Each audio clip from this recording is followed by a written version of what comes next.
All right. Welcome back to another episode of the Board Drill Podcast. With me, as always, is my co host, Matt. Tonight, we have a special guest. We have Coach Josh Katz, the defensive coordinator at West Orange down there in Orlando, Florida. Coach, welcome to the Board Drill. Hey, thanks for having me, man. I'm excited to be here. Yeah, so Coach, tonight we're going to be talking about the challenges of a first-year coordinator. On your side, it's defense, but we're just in general talking about coordinators. But one thing I want to mention real quick to those out there, just because I have to point this out, we were just talking about this right before we logged on. Coach, share with everyone what you teach in the classroom real quick, because it's fascinating to hear a football coach teaching this. Yeah, so I teach biomedical science at the high school level, it's a lot of fun. It's really exciting. I got lucky, honestly. I thought I was going to be teaching biology, and when I found out it was biomed, it was completely different. I had to go through a training, but it's amazing. I have awesome kids that want to be in there, want to learn, and admin does not bother me. So I absolutely love it. It's been a blessing, truly. And it's amazing because most football guys can't even spell biomedical science, and I'm kidding there, but Matt, in You're not the kidding. history of you coaching, have you ever had an assistant coach that was a science guy? I think I've heard of one. Maybe one back in the day. I think Maybe. we did have one, a biology or an ecology teacher, but not biomedical sciences. You don't see many of those guys bouncing around. I did marketing, I did some other weird things, but nothing in the sciences. Yeah, we've gotten graphic design, with Coach Avery and some other guys, but it's awesome. So, Coach, I know you got a presentation you're going to share, so go ahead and hit the share button and share that. While Coach is sharing that, make sure, I haven't done this all season, Matt. We're in season 3, haven't done it at all. Make sure to like and subscribe if you're listening on YouTube. It goes a long way to help us out, and I'm terrible at saying this. So, Coach, without further ado, go ahead and kick it off, and we're just going to be the idiots asking questions like we always are. Yeah, absolutely. Thanks so much. That's definitely a killer introduction. I'm really excited to be here. As I was kind of telling you guys before, I think that a lot of coaches have a bit of an ego. I'll be honest, throw it out there. None of us want to look like we don't know what we're doing. But I also think that sharing where we struggle and where we fail allows us to grow and be better. So I really just want to talk about certain things that I struggle with throughout the season as a first-year coordinator, especially as a DC, and things that, really nobody told me, or things that people tried to tell me, but you don't know until you know. And hopefully that can help, ease some people into this position. And obviously for my more experienced coaches, I'll get into my game planning process and hopefully give you guys some good stuff. So just a little bit about me really quickly. This was my 6th season coaching football. I started at Freedom High School back in 2020. It was actually my senior year of college. I was not out of college yet when I started coaching high school ball. A really close friend of mine, Coach Wilburn, he's actually over at Winter Haven right now, the offensive coordinator. Got me a job. I met him at UCF through the coaching program, which if you're not familiar, it's closed now because Dr. Jeff Duke retired, but he is one of my biggest mentors. How awesome is Coach Duke? Coach Duke is amazing. I cannot say enough. Everybody good things has that about book, him. I don't love everybody. If you don't have it, you got to get it. I know I have it right here on my shelf. Like everybody has that coaching book, or they've read it, right? He is Really, truly yes. He is truly one of a kind, special. So he's one of my biggest mentors. And to have a program like that is truly unique. Like, I had a lot of people tell me, you're going to college to be a football coach. You're out of your mind. That makes no sense. Just go into education or something. And the answer was no. And I got super lucky to be a part of that program and learn from him, and I learned so much. And then getting right into my first coaching job out of college, I was doing wide receivers at the time, which was what I coached for the majority of my time at Freedom. I actually only coached defense 1 year prior to this, which I'll talk about a little bit more later on, which I'm sure will surprise a lot of people. But I was the JV head coach, the JV offensive coordinator for a couple years. Got to really cut my teeth doing, taking on some more responsibility, doing special teams, which was quite a challenge. Shout out to my special teams coordinator, Coach Noel. It takes a special person to do special teams. And then I went back over to West Orange. I actually graduated from West Orange. I'm not much of an athlete, in case you couldn't tell by looking at me. But I've always been infatuated with the game. And Coach Thompson, my head coach, he was actually my statistics teacher in high school, my AP statistics teacher. He was coaching DBs at the time. Coach Bob Head was head coach. And, I've always kept in touch with him. Coach Thompson's been a huge mentor to me. I'll talk a little bit more about that. But yeah, coming back to West Orange, took on wide receivers, took on the recruiting coordinator role, which I could do a whole episode on being a recruiting coordinator because high school recruiting with the portal is crazy. It is crazy. But we're here to talk about defense. So we're not going to get on a tangent about recruiting. But and then I took over this past year as the defensive coordinator. And it was definitely a year. I'll talk a lot more about it, but that's kind of my experience leading into this year. I do want to shout out some of my mentors, some of my influencers, the people that have really helped me over the years. Coach Thompson, obviously, is my number one. He he is going to be dreading this podcast because I'm going to talk about all the times that we didn't agree, but I love him to death. He knows it, and I'm so thankful for him. Obviously, Dr. Jeff Duke already mentioned, huge mentor. Bill Connolly, Havoc Rate. We're going to talk about that a little bit. It was a huge influence on me coming in my first year, setting the tone on defense and talking about what we wanted to accomplish. Cody Alexander, phenomenal. Truly special coach. I still get all of his subscription articles, still look at him on Twitter. Great friend of the show, by the way. We love Cody. Yep. He is awesome. Fantastic. Seriously helped me out a lot when I was learning. And Coach Voss on the Make Defense Great Again podcast, obviously a huge fan of that show. So let's get into it here. I think first off, we got to kind of set our base, like what I came into. West Orange's defense has a history of excellence. I mean, there's no doubt about it. If you've been in the Florida area, if you follow Florida football at all, you understand that West Orange High School is a pentagon of defense. Like, it is truly top notch. And Coach Thompson has a lot of experience. I mean, he's been doing this job for a very long time. I think 15 years. You might quote me on that one later, but he's been coaching defense for a very long time. He is incredible, by far one of the best defensive coaches, I think, in the state. I would say maybe even in the country. I mean, he's truly phenomenal, truly special. And that's who I'm taking over for. So right off the bat, there's a lot of pressure there, I think, that comes with stepping into a role like that. It's not your typical, oh, well, we're rebuilding, like it's really okay. No, it's like the defense has to be phenomenal. That's our standard, and it can't be allowed to drop. So right off the bat, that's kind of where we started learning on the fly. As I mentioned, I've only coached defense 1 year prior to this past year, and I really didn't have a lot of experience. I've always been an X's and O's guy, which I think really played to my strength in learning, because I was committed. Back in December after our 2024-2025 season, Coach Thompson knew he needed to give up the defense. It's truly difficult to be a head coach and defensive coordinator, and he felt that it was not getting done to the standard that he needed it to. And he needed someone young, hungry, and completely devoted. And that's me for sure. A defensive experience, I didn't have it. X's and O's, I had to learn it.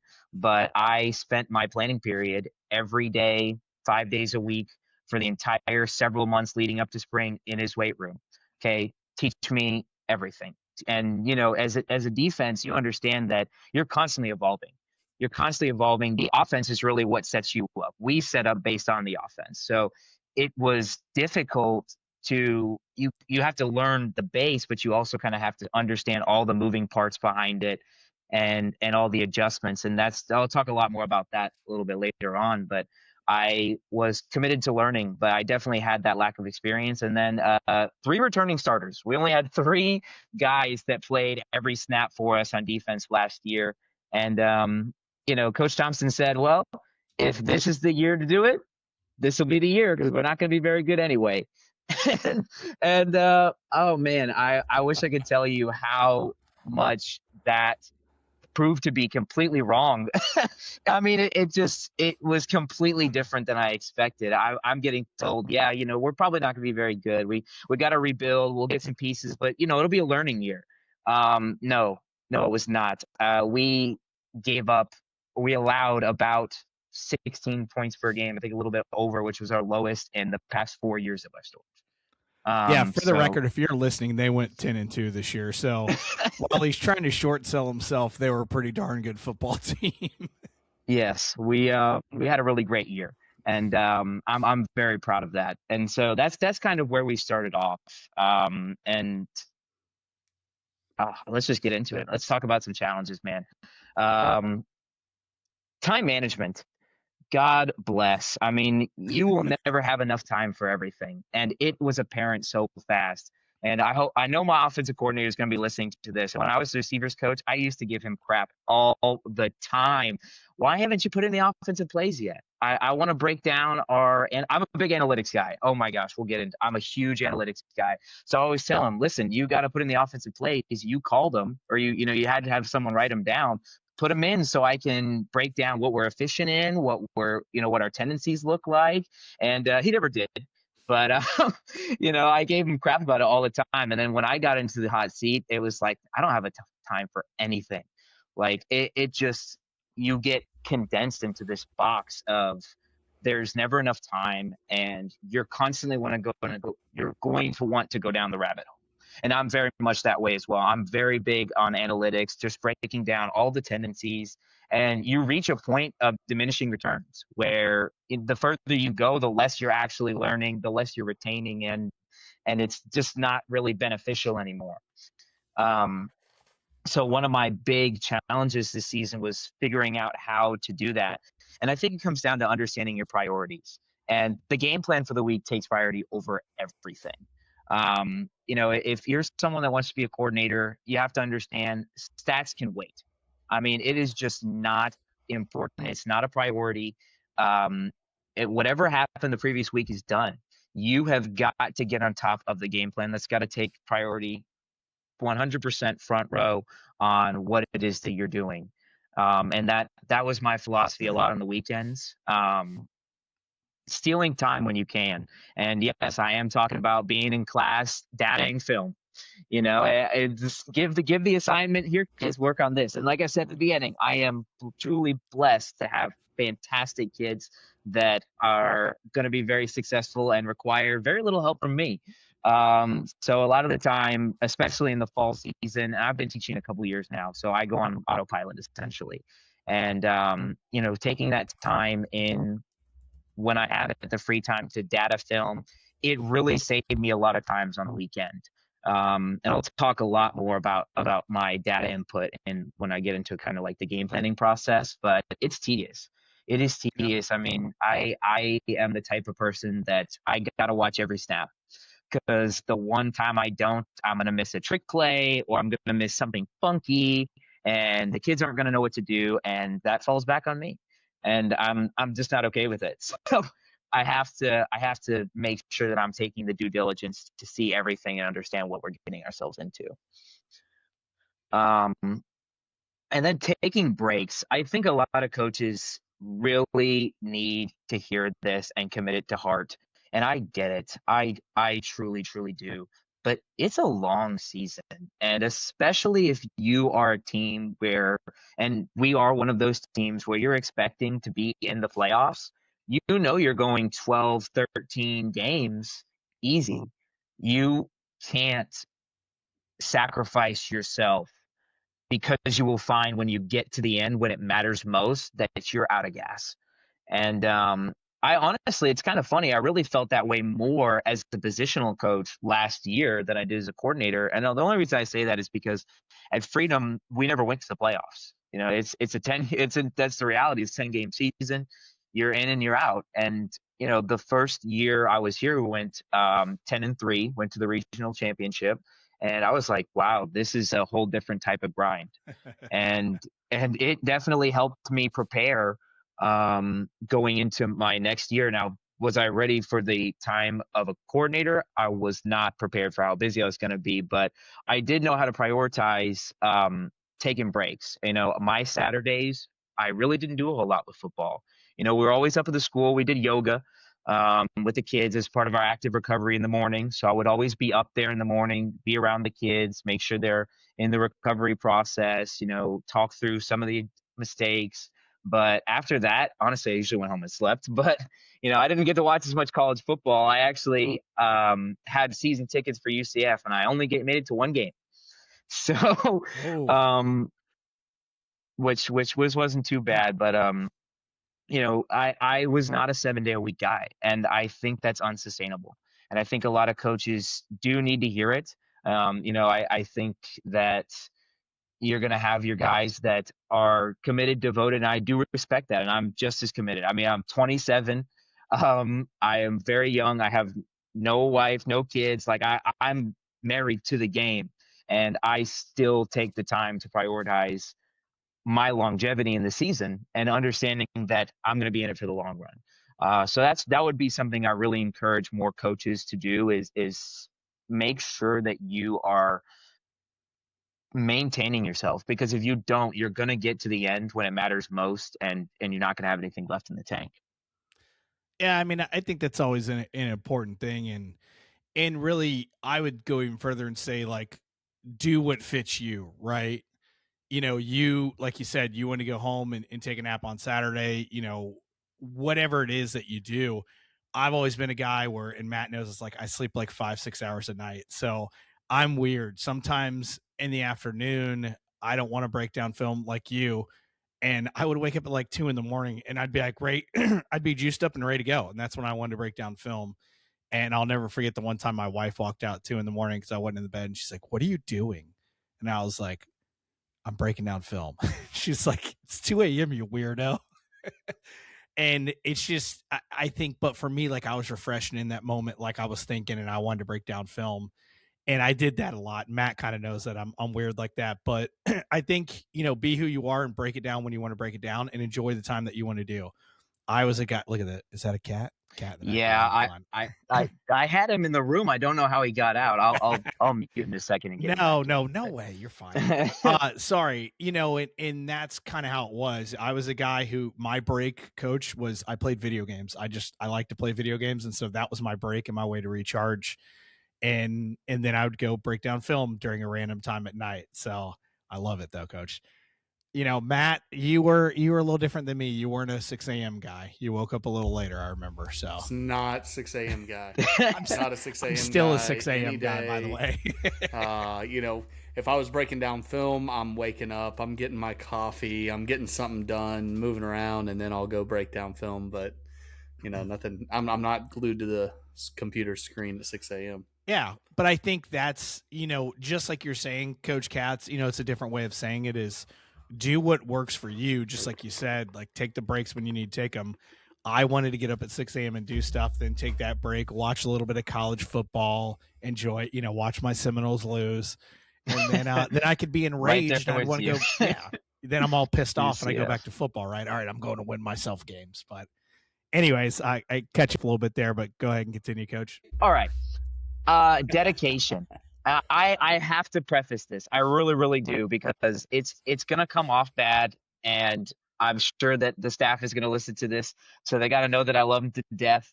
But one of my hardest lessons I felt like this year was that it meant a lot more to me. It meant every little thing meant so much more. Every mistake was amplified. Every down, it just, I couldn't even begin to describe the difference. And I always considered myself a dedicated position coach, and I'll stand by that.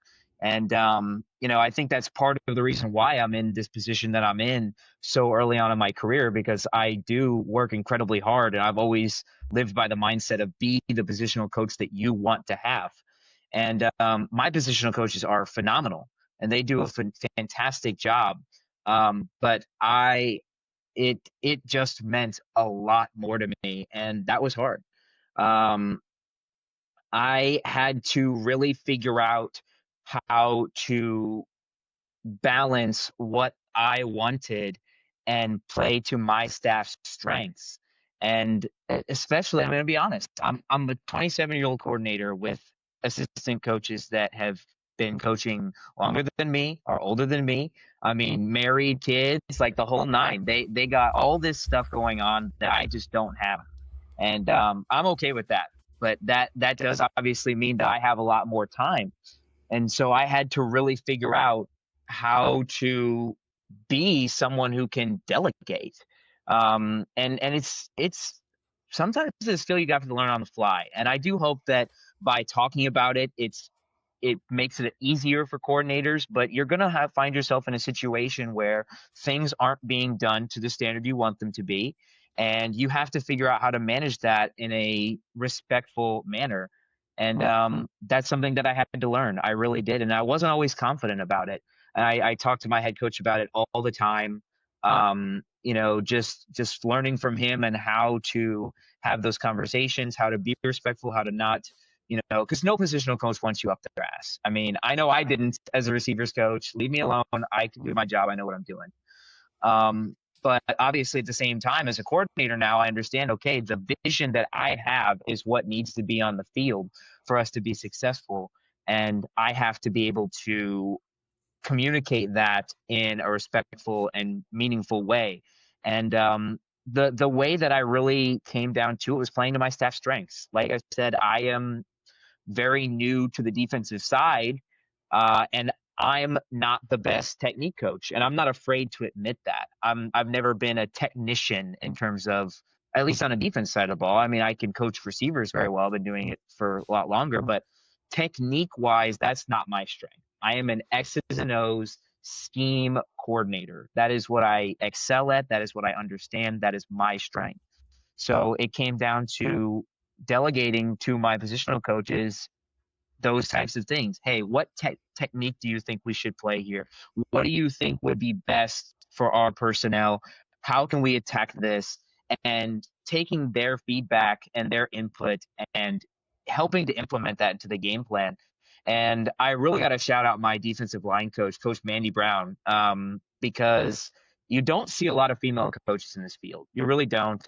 And she took over for a defensive line coach that was very experienced, had been coaching at West Orange a long time, Coach Fred. And she did an absolutely phenomenal job. And I did not make her life easy. I'll talk a little bit more about it with X's and O stuff, but I basically had us playing 3 or 4 different defensive line techniques within the first 4 weeks. This week we're head up slanting. This week we're going to play in eye techniques. We need to hit our targets. This week we're actually going to be in a 4 down, so we have to teach them how to squeeze as 5s. And she took all of that in stride and did a truly phenomenal job and was a huge part of our success. So that's something that I felt was really important for me to learn and grow as a coordinator in terms of helping them balance what I didn't know well. And, last but not least, having a go-to. Obviously, mine is Coach Thompson, as I kind of already mentioned, as someone with so much experience. He's that one guy that I trust unequivocally. And that doesn't mean we always agreed, which we'll get into. I'm sure he's on the edge of his seat right now waiting. But, I talk to him constantly. I mean, I talk to him more than anybody else, period. So he is that guy that I could really, anything that I had questions on that I wanted to talk about, that was the guy I was going to. I was very lucky to have that. And I think that as a new coordinator, you need it. Whether it's your head coach, positional coach, find that guy.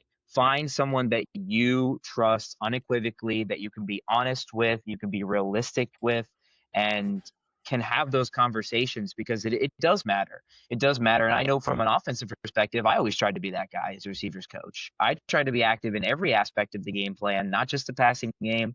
I tried to give all the input I possibly could, because that's what I would want as a coordinator. So I think that is really important. Yeah, I think 2 notes here are, have that person, like you said, that you can go to, even if it's a coaching buddy at a different school that you just need to bounce ideas off of and talk to. I used to do that a lot. I should have done that more, is just have my guy almost outside, where it's like completely outside the realm where he can tell me if I'm being crazy or not, because, it's just this really objective third party person. Yeah. And then one other question, it doesn't have as well, it does have to do with a little bit what you talked about earlier. you talked about playing your staff strengths, and you even talked about your weaknesses, which I think it's great that you're very open in talking about that. So I'm curious, if unless you're covering it later, let me know, what's your main focus in the off season as far as you're studying, you bettering yourself? Yeah, I am actually going to talk about it a little bit later. So Okay. We'll get to that later. Then that's fine. Yeah, let's stay till the end of the podcast to find out. Perfect. But yeah, cool. Identity. This is a big one.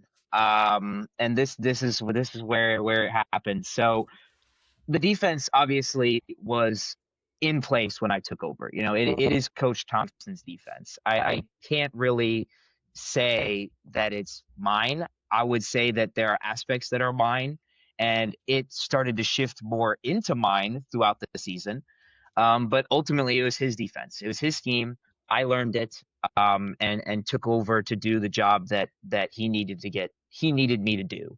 But that's a challenge. And not every. It's so interesting because depending on where you get your start as a coordinator, you might have complete free reign or you might not. And it's really hit or miss. And I think there's merit to both. I really do.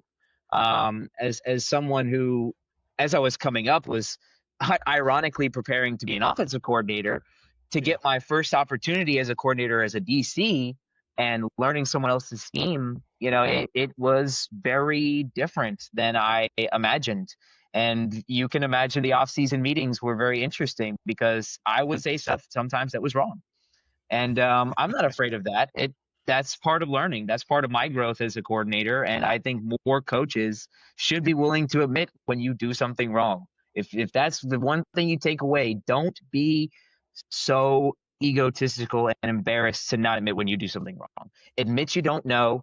Admit you need to ask. And I did. And I would say, listen, I got to talk to Coach Thompson. I'm not really sure about certain things that would come up.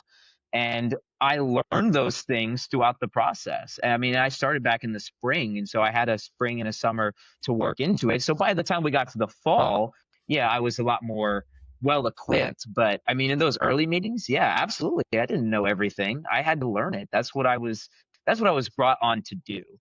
Coach Thompson, he didn't need somebody who knew defense. He knows defense. That's what he does. He needed someone who had the time and was willing to put in the commitment and the attention to detail that he puts in, because he is a very detail-oriented coach. I mean, have you ever heard him talk about, running back positioning and flat pass, slant pass, all of those things? He's phenomenal. And that's what he needed, is someone that can watch film in a way that he does and pick up on those things. And that's where I excelled. But, with that, it didn't leave me a lot of room to create my identity in the defense. So I had to figure out what that was. And, the later we got into the season, the more I realized that it came down to not painting myself into a corner. Coach Thompson is a 3-down guy through and through. He is a tight front master. That is what he knows. That is what he loves. And he will stick by that till the end of his days. And he'll tell me, even to this day, anything we played, we could have played from a tight front. Regardless of what I wanted to do or what success we had. But I refuse even now to be painted into that box. I will not be labeled as a 3 or 4 down guy. I want to be someone who is flexible, who matches our personnel to what we are good at.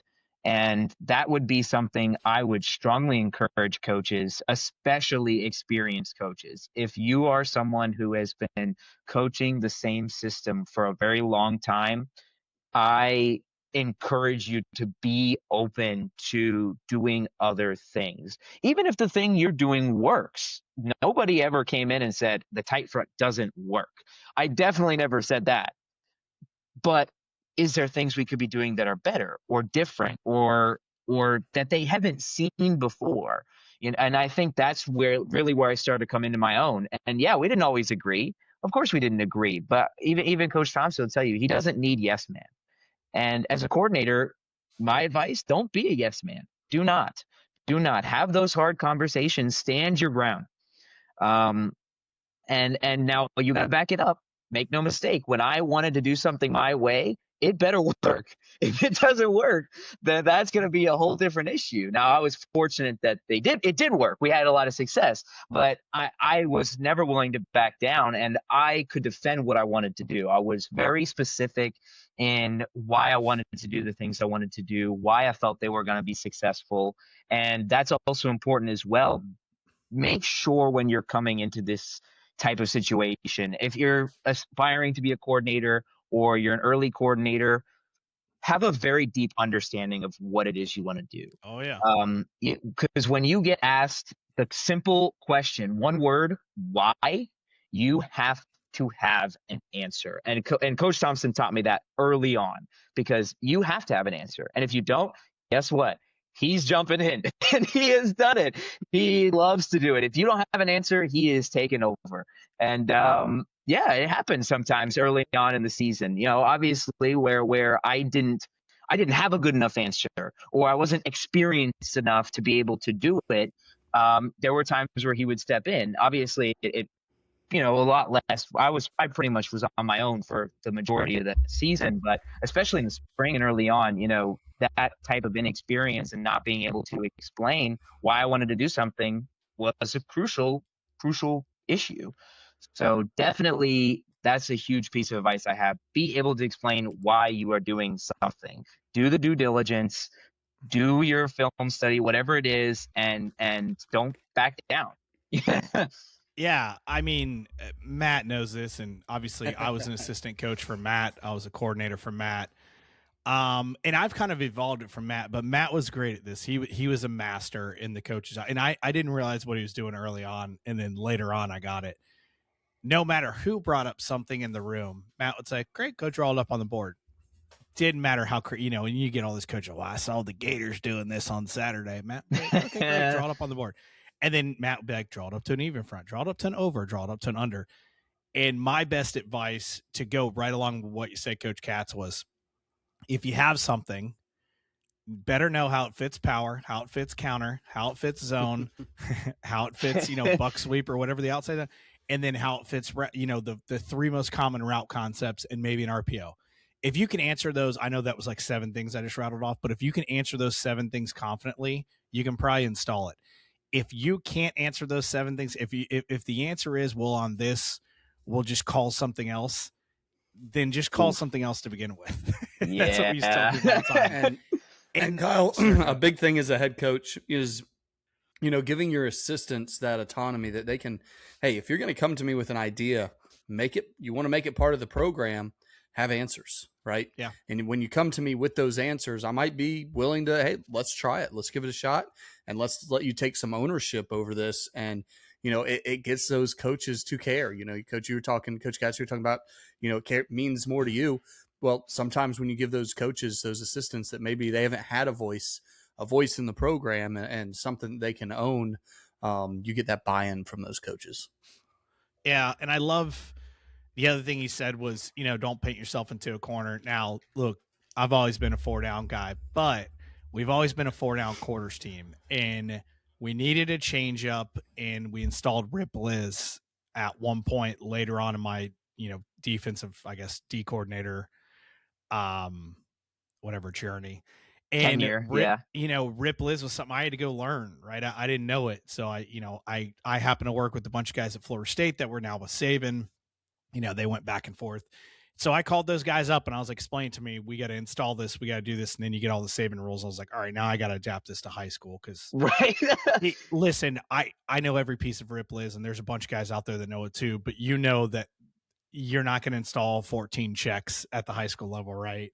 But that became a huge piece of what we did because we were such a heavy quarters team. And then all of a sudden we were weak rotation cover 3, and we got teams on that. And that was, a big piece that year. I went back and looked at all of our interceptions were actually off Rip Liz because we ran so much quarters. When we spun Rip Liz on someone, they would, chuck it to the post on double post or something like that. Now there's a guy there. So and that was where we had to find an answer. Our answer was we wanted to put someone in the post every once in a while. What do we do? Right. And so because we didn't say, no, we're a 4-down quarters team, we got to find another way. We were able to do that. I know that sounds little and small to a lot of guys out there, but you've got to understand we were a 4-down quarters team. That's who we ran palms and we ran over front. And that's who we were. And that's everything we did out of that. And it was like, all right, let's do some rip liz. And then we got into doing all kinds of stuff, but it started there. So I like the idea of not painting yourself into a corner. And then Matt, one more tidbit here sorry, Coach, before I let you go on. Oh, you're good. I went and found, I was finding old tape because I was putting something together in my old install. And I'm like, all right, the palms, we read palms really well. And I go and I find all this tape. And every time we read palms well, we're sitting in tight front. I'm like, I can't even find us playing palms and 4 down. And I am a 4-down quarters guy. Like if someone were to describe me, they'd be like, oh, Bradburn's a 4-down quarters guy. All of my good palms cut-ups are us at a tight front. And I'm like, that's the most ironic thing ever because I feel like we never ran tight front very much. We ran it a little bit. So more than you realized. Because that's just like you said, we popped in and out of 4 and 3 down. I just felt like we ran 4 down so much. And I go back and I realized, no, we were pretty balanced. I'm wrong. It's your perception, right? Yeah, no, absolutely. I Coach Thompson, we had a good joke throughout the season. I would always tell him, when in doubt, we'll just play base. And that usually calmed him down a little bit. Yeah, we'll just play tight if we don't really know what's going on. Yeah. We did not play a lot of tight this year, but he's still getting over that trauma, but he'll be okay. Yeah, so jump in in-game adjustments. Oh my goodness. I remember my first game and it moved fast. I mean, and as everyone who's coached for a long period of time, they understand the game always slows down. The more you coach, the more the game slows down. It was like I was working in reverse. I was like, oh my God, what is happening right now? And it caught me by surprise. As someone who's always felt like I had a good understanding for the game and I was very active on the sideline and especially on offense, talking about what I'm seeing, talking about, where the duck is, what coverages they're doing. I got into my first game and I was like, oh my gosh, this is moving so fast. I'm not seeing what's happening right now. And leading into my next point, gosh, instant replay is your best friend. And I'm sorry, I'm just going to tell you right now, if you are a program that does not have iPads in the sideline, invest. Please, you have to. I mean, it is just impossible. And don't be afraid to look at the iPad. I'm going to call out some coaches on my staff here who wear the iPad because it looks cool and they never look at it. And I don't understand why. Look at the iPad. I think a lot of coaches, it really comes down to this. They're so worried about missing a play in the game that they don't want to take the time to look at the previous play on replay. And that is a mistake. It is a huge mistake you can't afford to make because how are you going to make adjustments? Like you have to be able to pick up the iPad. Yes, sometimes the game's moving fast. Sometimes they're going into the next play. But if I don't look at what happened on the previous play, I'm not going to be able to fix it if there's an issue. And that was honestly what helped this game slow back down is being on the iPad immediately. And you can watch me on Huddle, you see me on the sideline, play ends, boom, there's the iPad. Play ends, boom, there's the iPad. And it became part of my routine. Just now, later in the season, obviously I waned off of it a little bit, especially in those really big time games where stuff is high pressure. And we had a couple of those at the end, my goodness. But especially early on, being on the iPad so frequently, being on the instant replay, seeing what's happening, it helped this game slow back down. It helped me be able to identify what was happening, where the breakdown was, if something didn't fit correctly, if one of the D linemen got out of their gap incorrectly, and if one of the DBs took the wrong drop. And it helped me get better at making adjustments. And that was a struggle for me too early on, when the game's moving so fast. And as someone who didn't have a lot of defensive experience, I was very good at, okay, they do this, we're in this shell, we're in this shell. Well, what happens if that's not working? You better figure it out because it's your ass. If you can't figure it out, there's nobody else. It's you and that's it. Coach Thompson would be like, I was always here to help you. But I'm prideful. I'll figure it out. And I did. I'm happy to say that I did. And the replay was a huge part of what really helped me work through that process. And I feel like I did get a lot better at it as the season went along. But I guess my big takeaway is don't be afraid if the game starts to move fast. Understand it's normal. I think it's truly something that All first year coordinators are going to experience. The game's going to speed back up. Instant replay is your friend. And give yourself grace to be able to make those adjustments, and you'll get better. It'll get better before it'll get worse before it gets better, but it will get better. The game will slow back down for you. You'll be able to see what's happening a whole lot better. Yeah, and I was always the guy. Sorry, Matt, I'm gonna go. Go ahead. I wanted to be in the box, but I'm a fiery guy, and my defensive guys want to be on the field.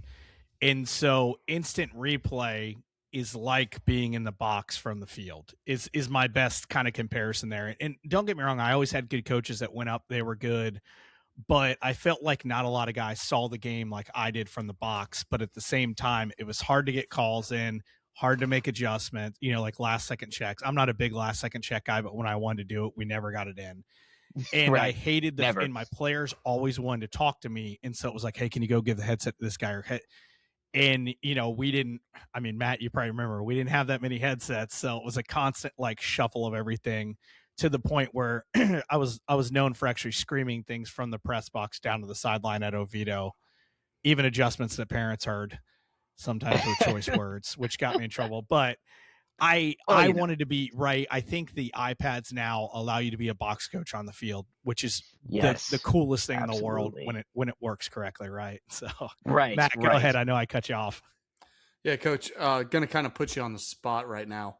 Is there a moment, a specific game from the season where you had to make a major mid-game adjustment that kind of turned the tide in the game? Yes, there was, and I'm sad to say that we didn't actually win the game, but Boone, we gave up. We ended up losing the game 27-21. We gave up 21 of those points in the first half. Yeah. And it happened fast. The first drive, it's 3rd and long. We're good. We're playing fish quarters. So we got the backside safety, rocking more towards the middle of the field, looking for the 3-bender. And sure enough, 3 runs the bender. Kid takes a run read right behind him. Touchdown, 6. Boom. And that kid was a sophomore, by the way, which was a lot of the problem. But I don't want to throw a kid under the bus, but just inexperience, I guess we'll say. But I would say that game going into halftime, it was time to make a change. We had to do something. In 21 points, again, for us, that's way too much. That it still bothers me that we gave up so many so fast. But honestly, the biggest adjustment, and this might not be the cool answer, but it was personnel. I ended up taking the kid out, and we played a lot better. And that happens. And it's not a sexy X and O's change like, we went from a 50 front to a 4 down, but the kid wasn't ready. He wasn't ready, and we only gave up the 6 points in the second half. We had a blocked PAT, and the truth of the matter is we put the ball in our offense's hands with 2 minutes left to go down and win the game 28-27. Fortunately, we didn't get it done, but I think that we really bounced back very well in the second half. I think we definitely were a lot more physical, and to be honest, and that was the game where we did not really play a 50 front going forward. I came out of that game saying, okay, I don't feel like our 50 front is working very well. I think we've got 3 solid defensive linemen, but our backers are too small and they're not getting the job done. And we changed to a 4 down versus flex and tight end sets because of that game. I think our two 4-eyes, they were 4-eyes or 4s, depending, were very good stand-up 5s. And after that week, it was, all right, I'm going to teach them how to squeeze.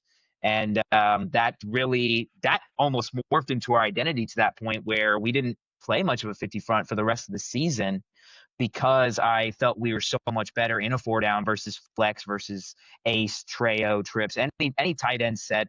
I felt we were better in the 4 down with our guys, our dudes on the edge, squeezing, setting that edge. And that's, I guess, both a in-game adjustment and a midseason adjustment, quite frankly. That was definitely the game that really pivoted us going forward. And we wouldn't lose again until obviously the regional semifinal versus Venice. So I did feel really good even though we lost the game, I didn't feel good about losing the game. I did feel like it gave us a lot of understanding of what we needed to do going forward. All right, follow-up question. Yeah. What'd you play to a tight end in your 4-down? What technique? So to a tight end, are you talking just like ace, trips, trayo? No, yeah, just in any 4-down. Did you play in a 6? Did you play in a 5? Did you play in a 9? Our base was 6-2-2-5. We would usually slant him inside shoulder of the tight end. So 5 is obviously squeezing on the backside. The 2s are slanting to the tight end. 6 is slanting inside the tight end. That was, yeah, essentially, yeah. But we don't play. We didn't play, I guess I should say, a lot of traditional over under. Just because my head coach hates it, and I don't really like it either. Being an offensive guy, I always felt over and unders were a lot easier to block. I definitely prefer head up, especially in high school, just because offensive linemen are a little slower, and usually when they have to check a head up guy, there might be a delay in getting to what they need to do. So yeah, 6-2-2-5 was our base. You were good till you told me you don't like over. Now we're we basically got to it, I'm joking. Again, everyone does what they do, and Matt knows I'm a huge fan of playing under too, and messing with people, and it's mainly because Matt's a wing tee guy, and I love under fronts against wing tee because it screws him up, and it's super fun. He can't run buck sweep against it, so right, yeah, you cannot. Anyway, so no, that's I mean. I love all this stuff. I love the way you're talking about, especially to young guys, using instant replay and how the game will slow down and stuff. It's really making me think back, Matt. I don't know if you feel the same way of my first year calling defense and realizing that I was like, oh yeah, I do remember this now. I do remember it being a little fast. And the only thing that helped me was when I got a little further down the line was I had a hurry up OC, and he actually, because he was so fast in practice, it slowed down the game to like a crawl for me. I remember like we would stand on the line, we'd be waiting for the offense. And I remember our defensive guys screaming at the offense to hurry up and run like their offense. It was hysterical because we were so bored with slow games. We're like, speed it up, let's go. So. Oh, that's awesome. That's awesome. Anyways, I love it. Yeah, our head coach won't let our OC go too fast. So, but yeah, definitely that makes a lot of sense. All right, changing gears here. I think this will be really interesting, especially for some of our more experienced coaches. Well, I hope so, at least. I hope it's interesting. But talking a little bit about what I feel like I did well, because at the end of the day, I'm in this position for a reason. I've talked about a lot of my weaknesses. I've been, very open, and I always will be about what things I didn't do well. So what did I do that was good? Like, what did I feel like I brought to the table that allowed us to have success? Because ultimately we did. And the first one is setting the tone. Now, I talked about Connolly at the beginning with Havoc Rate, and I embraced it. I love it. We call it Berserker Ball. Obviously, got to have the Viking branding. But that was, oh man, that was probably one of the first things that when I came in, especially with the kids who have been coached by Coach Johnson for so long, like I'm coming in now, I have to set the tone. I have to set the standard of what I want to do and what I want to accomplish. And this was it. I am very, very aggressive. I didn't get to be as aggressive as I wanted to be this year blitzing, just because we played so many damn mobile quarterbacks that everyone wants to run the ball because we thought we were undersized and they didn't have success and that bummed them out. But I would have loved to send more pressure, but these teams just they don't want to drop a back pass. But anyway, Berserker Ball, man, it sent the tone, and it's crazy. Like, it is crazy how much kids love the little things, like these little helmet stickers. And Coach Thompson told me, listen, you're going to have to put them on. You can't give them to the kids because they'll stick them all over the damn thing. You're going to have to put them on every week. And, it's going to get hard. It's going to get busy in the season. And he even told me in the end, I can't believe you stuck with it. But every single week, if we hit our goal, I was putting those stickers on, and the kids loved it. And they buy into that stuff. They really do. And I think a lot of coaches, like, I guess my advice would be, it's the little things. Like, these kids they're not complicated. You give them incentives, you give them things that they get to achieve that they can be proud of, and they will buy into it. They'll love it. They're all about it. They get to look cool. I told them, because the first time I put them on, they tried to move them. They wanted them in the front so everyone could see. I was like, listen, you don't want that instant gratification. When we're 7, 8 games in, and this is a picture here from however many games we were in. When it starts to take up the back of the helmet, it's going to look really cool. Trust the process. And they did, and I loved it. Our standard was 40%. That was what we needed to meet every game. If we didn't, there was punishment. I'm happy to say we did not miss that standard. Well, actually, that's not true. Maybe Venice, but that was the end of the season, so it doesn't count. But 50 was the goal. They only got the sticker if they hit 50. I don't reward meeting the bar. I don't believe in that. If there's a standard, you better hit it regardless of what the reward is. The reward is you went above and beyond. You hit a higher standard than what is expected of you to hit. And at the end of the day, 50%, I mean, that's half the snaps in a game. Now, obviously, if you're familiar with Havoc, great. You can have double ups, like a third down stop and a pick. So yes, doesn't exactly convert into 50% of snaps, but even still, that is a very difficult thing to achieve. And it's not something we did every week. We did it more often than not. But I absolutely love this. I love this. I am planning to continue to hammer on it. And it truly, I felt like it got buy-in from the kids really early on. And I love it. It's a lot of fun for me to do. So, Coach, I'm a history nerd, and Matt knows I'm a Viking, just complete geek. Do you take the time to explain to them the history of who the Berserkers were in battle? So I actually did in the introductory meeting. I'm sure the kids don't remember. I didn't go crazy in depth, but I did talk keep it about, a little PG. There's some rated R stuff. Right. Yeah. No clothes or anything. Like, they're just running around, ripping, heads off animals and stuff. Like, they're just true warriors. And so we did get into it a little bit. I kept it a little low because the kids will think it's corny nowadays, but I respect it. You have to talk about it a little bit. You got to at least set the tone. No, Coach, I think painting a narrative for defensive guys and getting them fired up.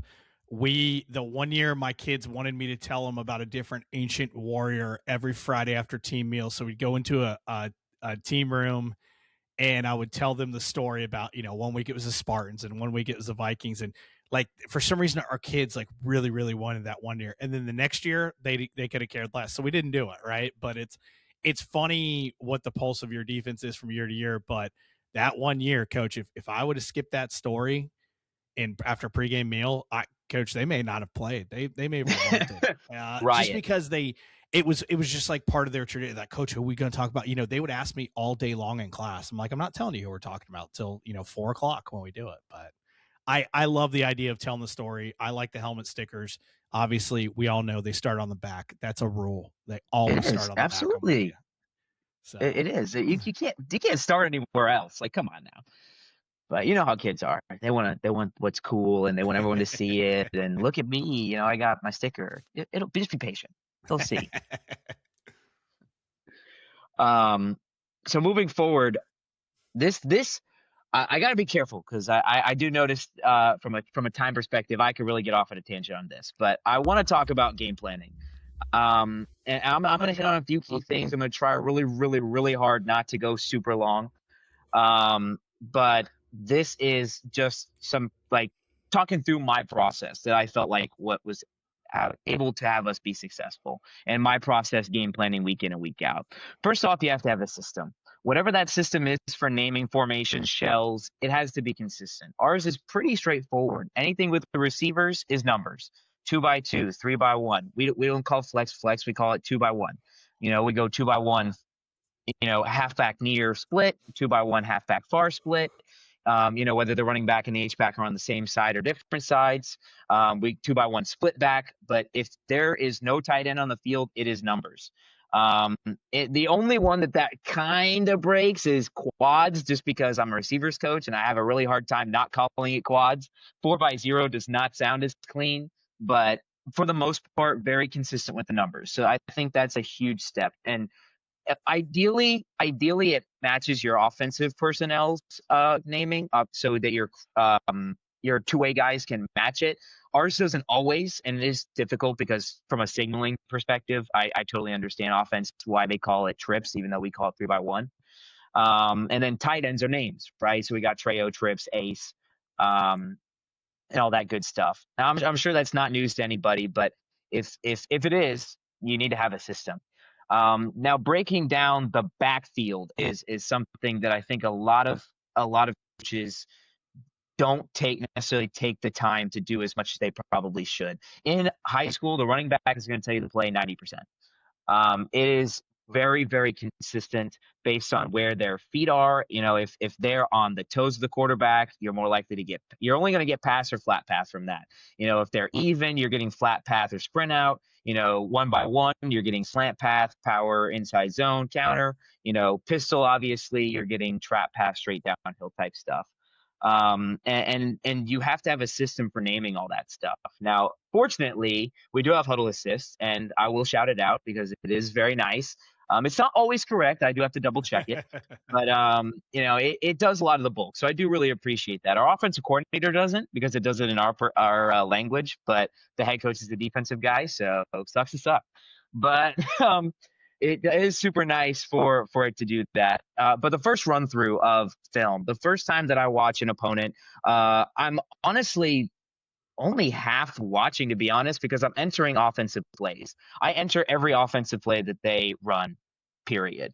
The only time that I'll discount a game, and even then I'll watch the game, but I might not take it into my data considerations, is if it's a blowout. You know, like, for example, you know, going to Dr. Phillips' game, they beat Celebration 63-0.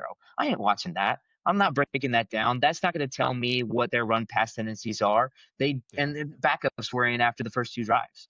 But I'll identify my games and I will put in offensive plays. And every single play, power, I'll do it based off of who's pulling. I'm very big on that. You know, G-Rap power, G-Kick power, you know, GT counter, GH counter. I'll put it in. I'll data all the way, every single game.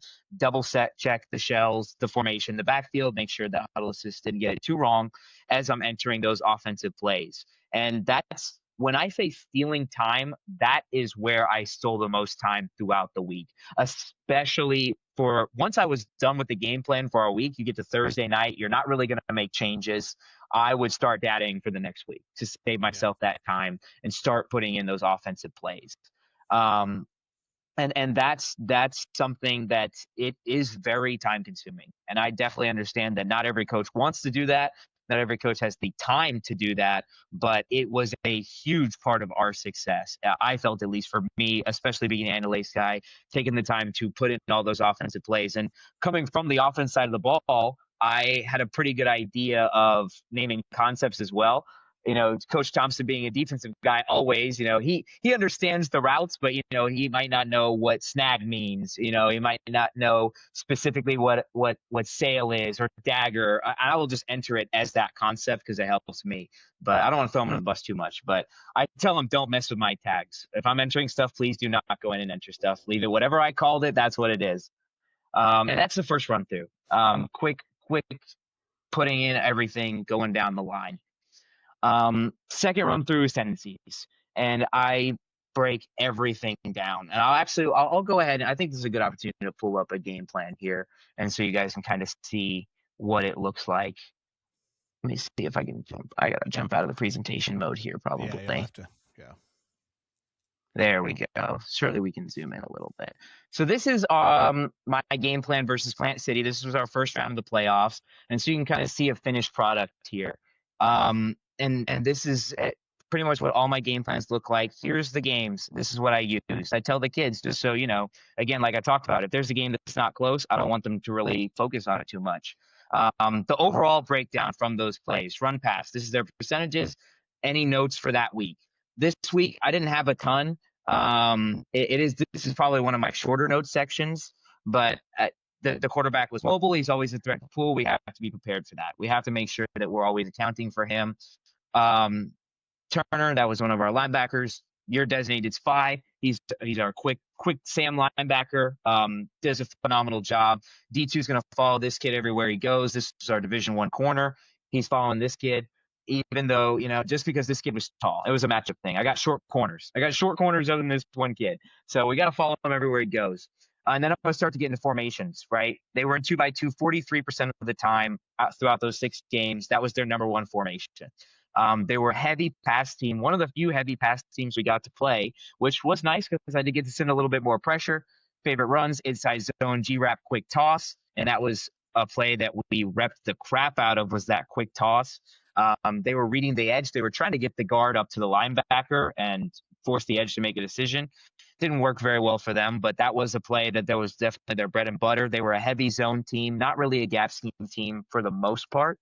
Favorite pass, verts, fade out, hitch fade, slant fade, mesh. And this is honestly quite a few passes. I usually try to stick to 2 or 3 favorite plays, but again, 67%. I try to cover more than less. 2x2, stand backer must be a running back side. We're slamming to the running back. That's our slant call. So we're slanting to the running back because of the zone, to allow our backer to fit the gap. And then obviously our changeup calls. I won't go too much in depth because I could probably sit here all night talking about this. So I got to be careful that I don't go on a tangent. But if you don't, I strongly encourage coordinators to do this. When you're making scout cards, because it's something you have to do anyway, and I make all of our scout cards run pass, take pictures and put it in the game plan. We give the kids this on Monday. In the playoffs, it's Saturday. Well, I send it out Sunday night digitally, paper copies on Monday, ready to rock and roll.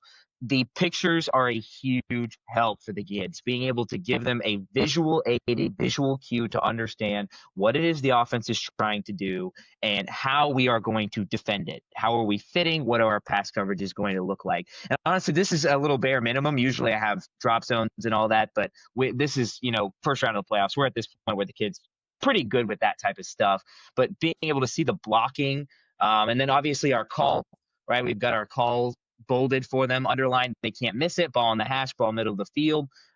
We were committed to 4 down at this point. We jumped in and out of 3 and 4 down a lot throughout the year. And the issue really kind of became personnel. Personnel matching is tricky to do in high school.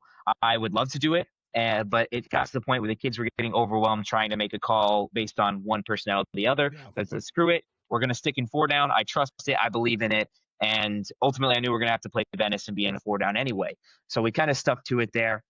But change-up calls. The kids, I should have led with this, but this is ultimately incredibly important. The kids call the defense.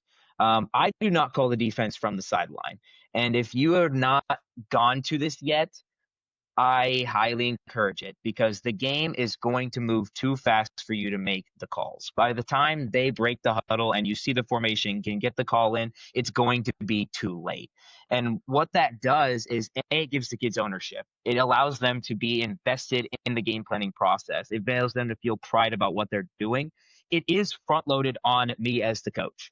All of my heavy work is Saturday, Sunday, Monday, or usually Friday, Sunday, Monday, because I try to not do too much on Saturdays. But that's where my heavy bulk is, getting all this data so that I can give it to them, and allow them to make the calls, make the checks.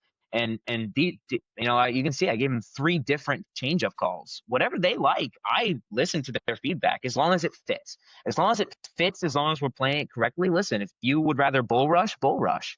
If you'd rather slant away, or slant away and cross face, that's our cross face call. We're either slanting to or slanting away cross face to get back to that look, change it up. I try to give them a lot of ownership of that type of stuff. And I think that is ultimately really important. And again, I could probably do a whole podcast about that entirely, but I will not get too far into it. But that does kind of give some context to this game plan of, these are the calls we're going to make. Again, going by formations, 32%, favorite runs, favorite passes, running back near versus far. If I don't include far, it's usually because it's not far enough different from the tendency. So I think their far was 72, 28, something like that. So it wasn't a huge differentiation, but you can see that their near was. They were much more run-based in near. I wanted to make sure that they knew that. Again, there's the G-wrap quick toss that I was telling you about. Our calls, right? Regular call versus near, regular call versus far. It's different because obviously if they're on the tops of the boundary, we need the safety there. I should have led with this. Or a too high shell. We really ended up being a 4 down too high by the end of it. And he's always been a tight front quarters guy, so that didn't really change. The biggest change was playing a lot more 4 down because I felt like it fit our personnel a lot better.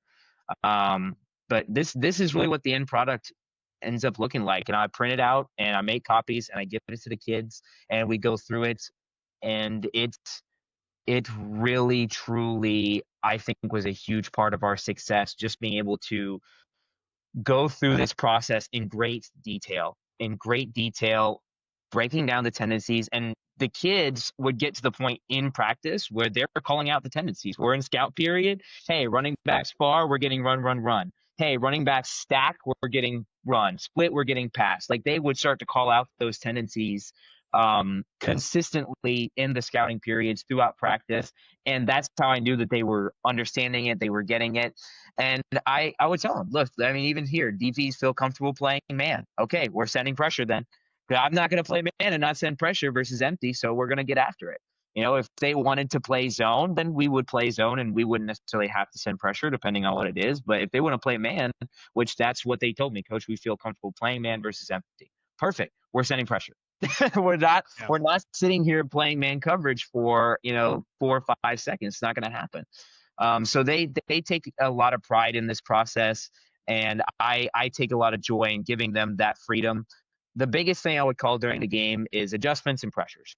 If something wasn't working, obviously I had to signal something in from the sideline, or if I felt pressure was going to work in a certain situation, I would always signal that. But so that's kind of what the finished product looks like. I want to try not to get too much on a tangent, but I really take a lot of joy in that process, breaking down everything. I've always been an analytical guy. I've always been very focused on tendencies. And I also am of the belief, not every offense coordinator is like this. I don't want to throw them all in a bucket, but most offensive coordinators have a system and they're going to stick to it. There are very good experienced offensive coordinators that will adjust based off of what it is you're doing. And those are the coordinators you're going to see in the playoffs. But if you're a zone team, you are a zone team.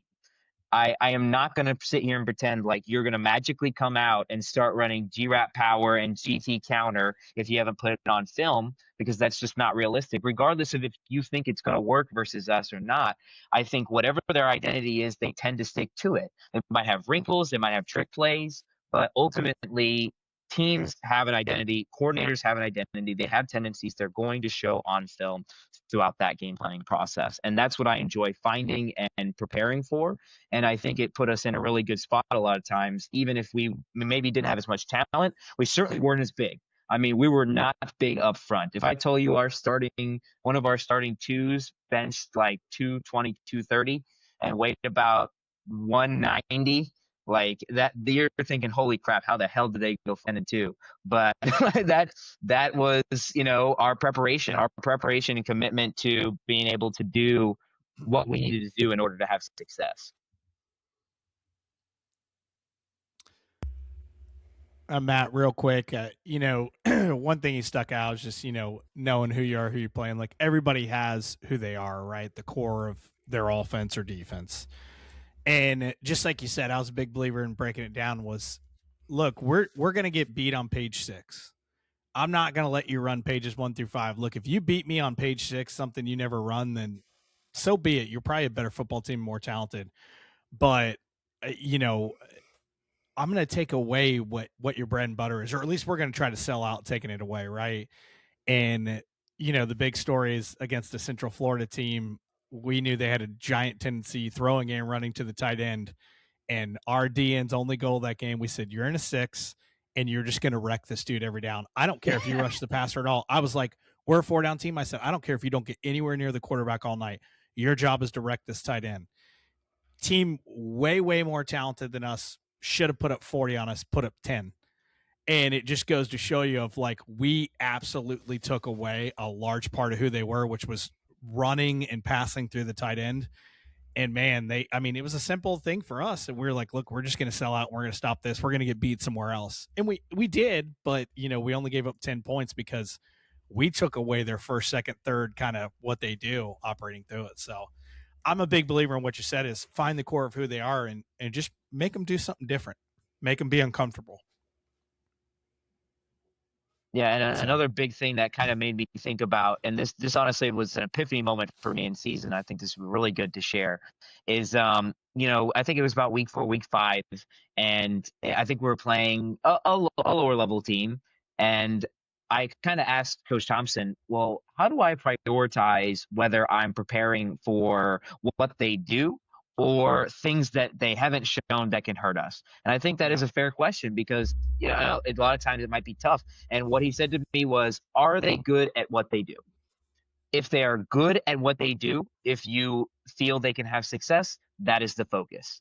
If you don't feel like they're good at what they do, then start preparing for what they can throw at you. And I compartmentalize that heavily. I mean, going into Ocoee, our district championship, they had never put Deuce on film all year, but you better damn be sure we prepared for Deuce. And it helped a lot. We spent a lot of time practicing for Deuce because at the end of the day, if they come out in their stuff that they put on film, I was confident. So we had to make sure we were prepared for the stuff that we hadn't seen. So I wanted to add that in as there are wrinkles, there are times, and that's what you have to ask yourself. Are they good at what they do? Are you concerned about it?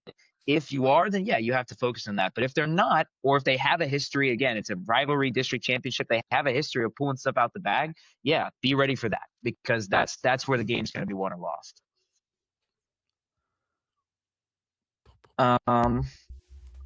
Couple of other things, game planning wise, I think I touched on most of this, but because I kind of already showed my game plan. My job throughout the week, I do want to touch on this because obviously it's so heavy front loaded. Is the game plan too much? Sometimes it was. Sometimes what I wanted to do was way more than what we were capable of doing, and I had to simplify. That's going to happen. It's okay. Like, understand that there's times where there's just too much stuff and you need to simplify. Are certain formations giving us issues? Make the changes. Right? You have to pay attention to those things and make sure you get the scout look you need. The scout look is so important. And for all my offensive coaches that run scout, read the card, please. Do not change the running back to the other side because you let the quarterback call the pass protection. And I understand it. I get it. The quarterback's in charge. But if he's on the right in the card, then he needs to be on the right because that's what the tendencies are based off of. So I'm just screwing with them, my offensive staff. I love them to death, but you got to read the card. Please read the card because it matters. These little things matter. The tendencies matter. The alignments matter. The kids learn it. We know it. So when you change those things, and you obviously have to make sure you see it as well. And I would try to catch it right away if it was wrong. Emphasize it because it's important. It really is going to come down to it. And then at that point throughout the week, I usually start dataing for the next game. But like I said, it's a lot of front loading. It really is. I mean, a lot of my work is really, like I said, Friday, Sunday, Monday, get the game plan into their hands and then trust them to do what needs to be done. Yeah, Coach, unless we were good on good, I ran the scout team because I wanted them to be exactly where I wanted. I said, I'll figure this out on film, practice film. But unless I had our ROC who knew what he was doing, if I didn't have him on good running the Scout O, then I ran the Scout O because I'm just like you. I'm like, I need it exactly the way I need it. So this is how we're going to do it. So. Yep. And there were times where I did run it. I really tried hard not to because I like to be able to see everything from the back end. But I do agree there are times where you have to really take over and get it done yourself. So I do agree with you on that. Matt, there may have even been special weeks where I ran scout team quarterback. You did. Special. The good old days. When we played triple option teams, I was a triple option quarterback growing up, so I had to run it because we didn't have a scout team quarterback that could run like veer, things like that. So I was like, all right, I'm going to play quarterback this week, which sucks because by the end of the week, I'm calling defensive plays and I can't walk. So right. You got your moment of glory, but at what cost? Yep. Cost of chipping his tooth, from what I remember. I did chip my tooth. Oh my god! It's still chipped. Never got it fixed. So there you go. A memory from a great season. A few more things I want to go through because I know I am running a little bit long, but this is kind of just piggybacking off of what I already said, which is our preparation was key. Having our kids understand football is huge.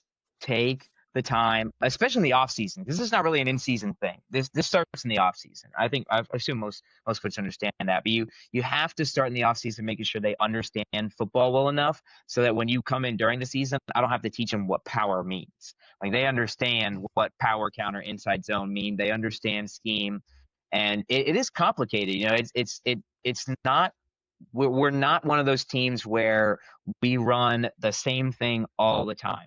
And I do see that a lot in high school where you have your 4 down, 1 high, cover 3 and cover 1. As a receivers coach, I've seen it so many damn times and I get tired of it. We're going to sit in our shell regardless of what we do. We are not that. We are not that at all. We are very much formation based. We are going to line up a lot of different ways, and it puts a lot of weight on the kids to be able to understand those different aspects and how it fits and where we can have success. And I do think it played a huge role in games where, again, size-wise, we were outmatched a lot. And we had to make up for that with our technique, with our scheme. And also, our kids got freaking fight, which I don't want to discredit them at all because I've been sitting here bagging them for how small we were. But they flagged the ball. They do. And that truly was a huge part of our success. But I've already kind of talked about it. I encourage trying to take that step to put stuff in your athlete's hands. I know it can be difficult at first, and I know it can be scary because it is your job, and you know your ass is on the line if it doesn't work. But it truly sets up a standard of success that is hard to match if you are the one calling the game. It just is, especially against these teams that play a lot faster. You're not going to be able to do it, even though you think you might, and your pride might tell you that you might. I assure you that you cannot or will not. You know what I mean? But that's kind of my take on that. Which some coaches are not going to like, but I don't really care. Got to stand your ground. I absolutely. I already talked about that. Off-season focus. So you asked about it. This is where we'll wrap up here. But a couple of different things. We did talk about technique. I definitely would like to improve my understanding of technique in all of the positions as a DC. I would say the area where I'm the weakest is probably the secondary. I have a phenomenal DB coach, been coaching a very long time. He's won state championships at Seminole. So he is one of a kind, very special. And I lean on him heavily, but I would like to make sure that I have an understanding to be able to do it. But same thing with linebacker, D-line. I feel like I learned a lot for D-line this year because, as I said, I decided we're going to play 4 down. Okay, well, you got to be able to teach 4 down technique. And I researched the hell out of how to teach squeezing. Because it's, for me, at least in my personal belief, if you're playing a 4 down, you need to squeeze. You know, now obviously it can depend on the scheme. It can depend on, you know, what you're getting. But even for us, we always squeeze and we would change the shoulders based on what we're getting. You know, if we're a gap scheme team, we're turning to spill. If we're a zone team, we can stay square in case something bounces back to us. And we were flexible in that regard on our technique when it comes to the squeeze. But I definitely felt like I learned a lot, and I would like to continue to develop that understanding. I would like to better define what I put in throughout the year. Because we definitely, you know, we threw some things in, and you will find, you know, when you get something really sweet in the season, you'll put it in, and then you'll be like, wait, this doesn't really fit into our buckets. Because we you know, we have buckets based on our coverages and our blitzes, and everything fits. It's, you know, whether it's a food or a superhero, or I don't want to get into the whole thing because it's a whole nother topic. But we have buckets. If it doesn't fit in the bucket, it becomes confusing. It doesn't match everything else that we do. So I'd like to better define that and better define the rules, because as a defense, you have to have rules. And, you know, we put in mid-season a 4-3. My head coach has never ran a 4-3. He is even when he ran 4 down, he was always a 4-2-5, very traditional. But I was like, listen, against these tight end sets, I want to try a 4-3. And we did. And that was something we were able to do. We did have success, but I would much be happier if I could establish a lot more clear rules when it comes to how that needs to be played, because it is completely different. 4-3 and 4-2-5, obviously very different. The fits are different. The responsibilities for the players are different. So I felt like while we did have success being able to put it in midseason, having it in the playbook with well-defined rules is something that's really, really important for me. That's probably one of my top priorities. And then exploring pressures. I love pressures. I am obsessed with the 6-0 dropping different guys. That's really kind of my kick right now. Because I think that at the high school level, especially if you're able to do it successfully, as I said earlier, high school offensive linemen, not usually the brightest in a bunch. So I think that being able to confuse them and get to different looks is something that is super intriguing to me. It's something we definitely couldn't play in midseason. There's just no way. But I've been working on it pretty heavily. That's something I'm super excited about. Honestly, I'm super excited about putting the 6-0, different drops, different fire zones. And just playing different zone coverages. I never tinkered with anything we did. I took everything from Coach Thompson. I didn't put in anything new in terms of zones. So I would like to explore a couple of things. I'm really big on the 3 high safety look right now, which I won't go off on a tangent about, but I'm really enjoying it. I will say this: we're not probably going to run it this year, but it is something that I would like to look into. In terms of the thing is, you just have to have you have to have a guy at that middle safety, and I'm not quite sure we have that player right now, but I'm definitely really interested in continuing to explore it. But I love scheme. I could talk X's and O's all day, even though that's not what this podcast is about. But that's definitely, those are kind of the things I want to focus on in the off season. All right, Coach. Appreciate it. Super insightful. Love just the humility as you're talking that I didn't have when I was your age. I'll admit it. I thought I was always right. Now that I'm 40 and I realize I'm an idiot, I'm a lot more humble.